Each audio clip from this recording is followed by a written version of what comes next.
સુરેન્દ્રનગરમાં ધાંગધ્રાના હૃદય સમા શક્તિ ચોકની વર્ષોથી મોટો નફો રળતી મુરલીધર ડાઇનિંગ રેસ્ટોરન્ટ દુકાનમાં ગેરકાયદેસર કબજા બાબતની વાત જૂની થઈ ચૂકી આ મામલે દુકાનદાર દિવ્યાંગ યુવાન અને તેના પરિવાર દ્વારા ઉચ્ચ કક્ષાની રજૂઆતો પણ થઈ હતી, પણ આખી ઘટનામાં પરિવારને માનસિક ત્રાસ આપી કબજો કર્યા બાદ નવો જ વળાંક સામે આવ્યો છે। ધાંગધ્રા સિટી પોલીસમાં એ સમયે ફરજ બજાવતા મહાવીરસિંહ રાઠોડના અમુક ઓડિયો વાયરલ થયા છે, જેમાં તેઓ દુકાનદારનો વહીવટ પટાવતા બાબતે ધાંગધ્રા શહેરના એક માલધારી યુવકને જણાવી રહ્યા છે। સોશિયલ મીડિયામાં ઓડિયો રેકોર્ડિંગ સાથે બે વિડીયો પણ વાયરલ થયા હતા।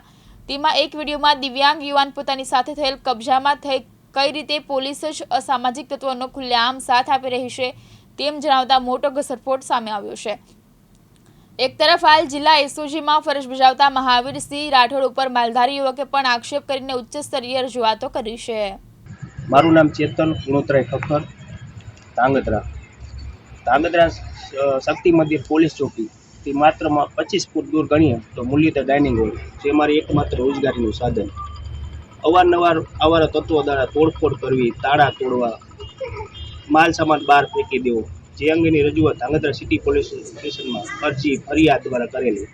એની આગળ વાત કરીએ તો ઉચ્ચ અધિકારીમાં ગણીએ તો ગાંધીનગર વિકલાંગ કમિશનર, ગૃહમંત્રી અને પ્રધાનમંત્રી સુધીની રજૂઆત આપણે કરેલી છે, પણ આજ સુધીનો કોઈ નિર્ણય આવ્યો નથી।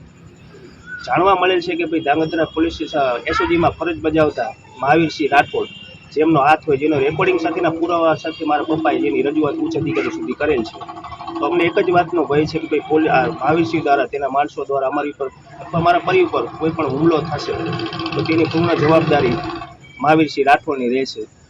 અને હું આજ સુધીમાં પ્રધાનમંત્રી, ગૃહમંત્રી મારી એક જ રજૂઆત કરું કે ભાઈ મને આમાં ઝડપથી ન્યાય અપાઈ દે અને મારી રોજીરોટી ફરીથી ચાલુ થઈ જાય એવી હું આશા રાખું છું। હિતેશ રાજપરા, દિવ્યાંગ ન્યૂઝ, ધાંગધ્રા, સુરેન્દ્રનગર।